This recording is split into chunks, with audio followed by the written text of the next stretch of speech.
여도운의 주식 이야기 여의주 오늘도 돌아왔습니다. 자, 여러분 최근에 시장에서 뭐를 붙잡고 투자를 하고 계십니까? 특정 종목을 붙잡을 수도 있고요. 정부의 정책 그리고 산업의 패러다임 여러 가지를 붙잡고 있지만 오늘 생각해 보면은 어제 시장에서 영향을 미쳤던 게 과연 오늘에도 이어질지 우리가 진짜 하루살이처럼 투자를 하는 게 최근에 좀 트렌드인 것 같아서요. 어제 시장을 되돌아보고 과연 이러한 모멘텀이 앞으로도 이어질 수 있을지 여러분과 함께 점검을 해보도록 하겠습니다.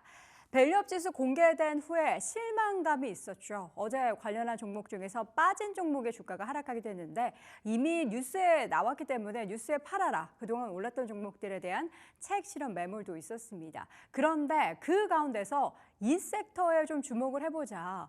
의외의 섹터였거든요. 그거는 제가 마지막에 보여드릴 테니까 여러분 끝까지 함께 해주시길 바랍니다.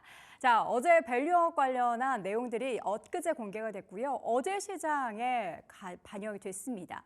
베일벗은 코리아 밸류업 지수 과연 증시에 어떤 영향을 미쳤을까요? 어제 시장만 돌이켜 보면은 큰 반향이 없었던 것 같습니다. 중요한 것은 왜냐하면 관련한 종목들 중에서 좋았던 종목은 그러니까 기대감을 가졌던 종목은 이미 올라왔다라는 그런 경향들이 많았고 이 종목 왜 빠졌지 싶었던 것은 단기적인 하락이 있긴 했지만 관련한 종목에 대한 코멘트들을 다 보면은 결국에 이 종목은 주주환원 잘하는 종목이니까 밸류업 지수에 빠져서 수급 유입이 추가적으로 안 돼도 그만큼의 경쟁력을 가지고 다른 모멘텀으로 혹은 다른 수급으로 올라갈 수 있을 거야 라는 생각에 저가 매수 이야기하는 전문가들도 많았습니다. 자, 100종목이 공개가 됐죠. 코스피에서 한 70개 가까이 그리고 코스닥에서는 한 30개 정도 종목이 포함이 됐습니다. 이 밸류업 프로그램의 핵심 수단이 이 밸류업 지수다라고 하는데 30일에 본격적으로 적용이 됩니다. 공시 여부, 그러니까 밸류업 관련해서 주주환원세 뭐 하냐 계속 공시를 해야 하는데 지켜보겠다라는 거죠. 매년 종목을 교체합니다. 이 100종목으로 계속 가는 게 아니라 리밸런싱을 계속 하는 거죠. 11월에 밸류업 지수 연계된 ETF가 상장될 거다라고 하는데 사실 이 ETF가 상장이 되면 가장 기대가 되는 게 정부 주도로 만들었던 지수고 그러한 프로젝트이기 때문에 연기금 쪽에 있어서의 매수세 그리고 더불어서 외국인 매수세가 얼마나 유입될지가 관건이 되겠습니다. 다양한 산업별 배분을 위해서 종목들이 좀 분배가 됐는데요. 상대평가 방식이 적용이 됐습니다. 간단한 밸류업 지수 편입 조건을 6가지로 정리했는데 사실 이 내용들은 여러분들이 이렇게 자세하게 보실 필요는 없는데 왜 빠졌나, 이 종목이 의외인데 왜 들어갔나라는 그 기준을 봤을 때 여기에 해당된다라는 것을 보시면 되고요. 또 여기에도 제한점, 한계점이 있기 때문에 그 한계는 무엇인지 잠시 후에 점검을 해보도록 하겠습니다. 다음 그림 보시죠. 그래서 지금 기존의 지수들이 다양하게 있어요. 코스피 200과 밸류업 관련한 이 지수와 약간 어떻게 보면 비슷한 그런 맥락이 있는 종목들이 겹치는 종목들이 많기 때문에 코스피 200과 다르게 구성을 해야지 수급이 추가적으로 유입이 될 수 있잖아요. 그렇기 때문에 변화가 조금 필요했고요. 그래서 의외의 종목들이 편입됐고 이 종목 왜 없어? 하는 기업들이 편입이 되지 않았던 겁니다. 산업별 배분에 그래서 치중해서 변동성을 키울 수 있다라는 그런 우려가 지금 좀 나오고 있어요.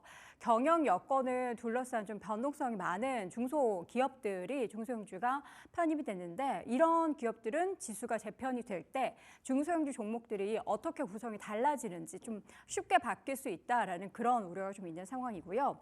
그리고 시장에서의 그 효과는 이미 이 올 초부터 이었었던 상승이 있었고 그리고 계속 지수에 편입 예정될 종목들에 대해서 여러 가지 예상들이 많이 쏟아졌기 때문에 선반영됐다라는 평가가 있는 가운데 추가적으로 지금 시점에서 자금이 더 유입될 수 있을까에 대한 의구심을 가질 수도 있겠습니다. 그런데 개인 자금의 추가적인 유입은 제한적일 수 있어도 지수 자체가 앞서 말씀드렸던 것처럼 정부 주도로 지금 펼쳐지고 있기 때문에 연기금의 매수세가 얼마나 이어질지가 최대 관건이겠습니다.